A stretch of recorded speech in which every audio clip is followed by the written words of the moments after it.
So today I'm using golden absorbent ground. It's pretty neat. I actually quite like using it. It's great for doing any sort of water media. So I'm going to show you how well it works and kind of my thoughts on using it. So you open it up and it's very white. It's kind of a really runny mixture, and you can essentially apply it to any sort of surface that has been gessoed. So you can do watercolors on canvas, on wood, on metal, probably glass, anything that can be gessoed. So first you want to have something that has been gessoed, and I have a piece of wood here. So this is just your typical piece of cheap wood that you can get at the art store. Put a layer of gesso on it, just white gesso, and you brush it on. I'm using a brush that is nice and soft to reduce the number of, or the amount of brush marks when you put it on. And I'm just applying a little bit of it straight, but applying it straight will give you a fair amount of brush marks. You won't get great leveling, so I'm just going to apply a little bit more just onto the surface. And then I'm just going to bring some water over and just add a bit of water to the surface as I go. Now, you want to max out at about 25% water, 3/4 of the absorbent ground. You don't want to go any more than that. Oops, I just got some on my table.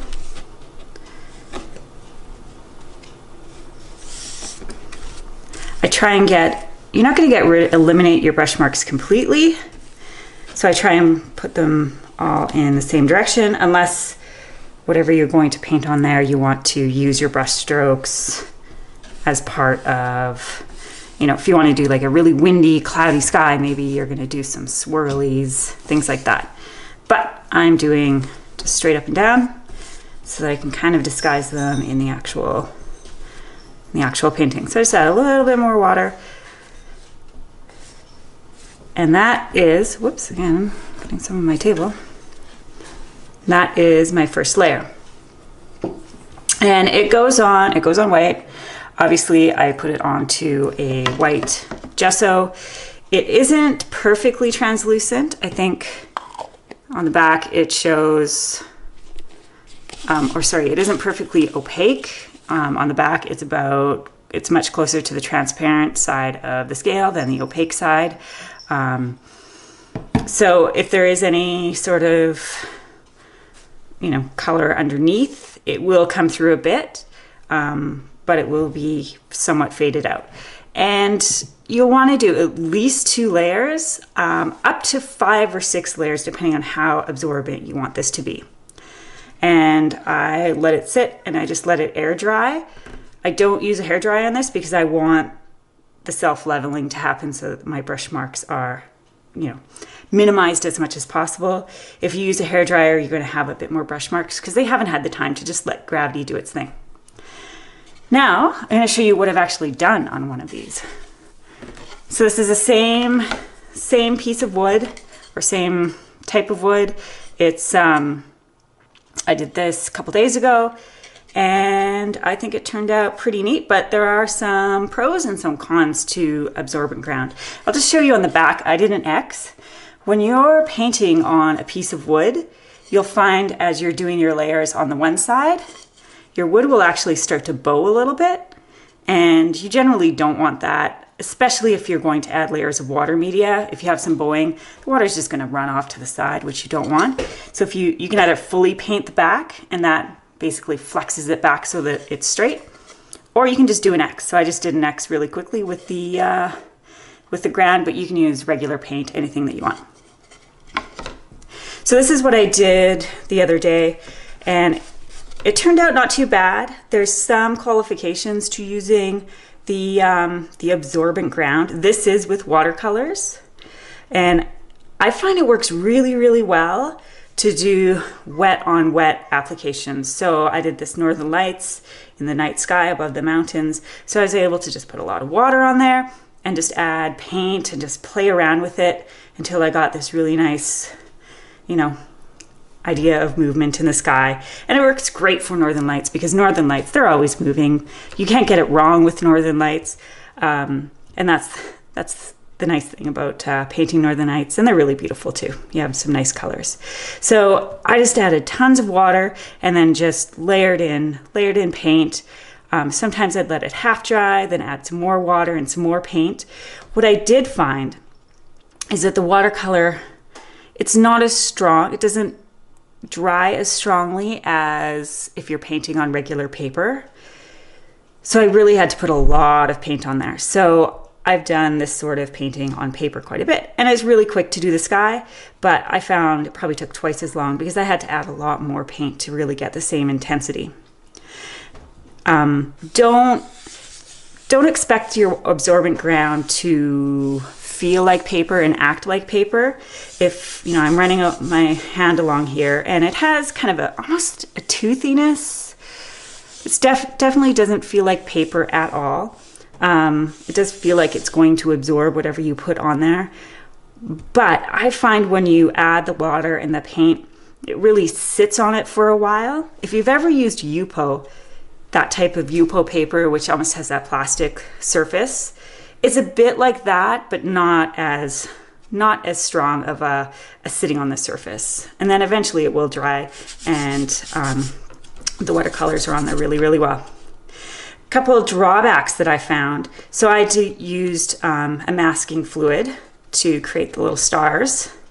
And I found that the water would almost get the paint would almost get attracted to where the masking fluid was. So then I ended up with these almost little halos around some areas, which isn't necessarily what you might want, or maybe that is what you want. It depends. In general, when using absorbent ground, like I said before, don't expect it to act like paper. It will act differently. And I think it's really good if you're doing a really loose painting. So again, northern lights, they're really loose. Wherever the water and paint goes is kind of what would probably happen with the northern lights. The other issue I had, and I was surprised by this because I didn't have this happen the last time I used ink on paper. So I used the Micron ink pens, and I drew out the mountains, the edges of the mountains. Then I used the cross-hatching or the hatching to do kind of the snowy glacier spots. And when I went to then add some gray for the mountains, and I left some of this a little bit paler so you could see it. You can see it wasn't color fast, whereas those pens usually are completely color fast. And I'm just going to show you one thing. This is something else I did on absorbent ground. So this is an old sketchbook of mine. And I put the absorbent ground on paper. This is actually one of the art moleskin books. And I put absorbent ground on the paper. And I used ink here, and it was much more color fast. So I don't really know what the difference is. I don't know what I did differently this day than the other day, but this stayed on much, much better. So it was just interesting. And a couple things I'll point out with this. So kind of like the Yupo papers, I was able to add a ton of watercolor up here, and then I would lift up the book and let it drip down. I've done that with the Yupo papers, and that's because it takes a little bit more to actually absorb the paint. You're able to get these really, really great drips. And it's great for mixed media. These are actually some old stamps that I had just sitting around, and I actually just used acrylic paint on these, so I was able to do that. And then I was able to flick ink on it as well from my calligraphy set. So the absorbent ground is really fantastic for mixed media applications.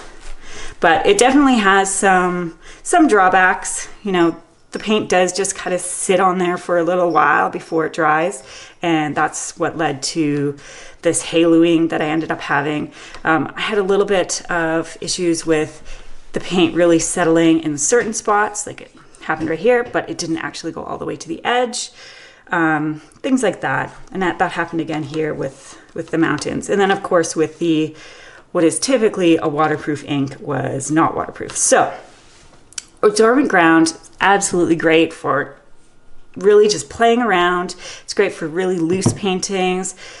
I wouldn't use it for anything that you really want it to work out a certain way, something that has really fine details, but for playing around, for being able to watercolor on all sorts of different surfaces, it's fantastic. If you want to do kind of a canvas, a watercolor ground on a canvas, let's say you do like a really loose, mix of colors in the background, and then you want to put ink on top of that, that would work really, really fantastic. It's worth trying out. I don't think it was terribly expensive for this. I bought this like a year or so ago, so I can't quite remember. I feel like it was $20 or $25, maybe even $16. I can't quite remember. But it's really neat. It's worth trying out.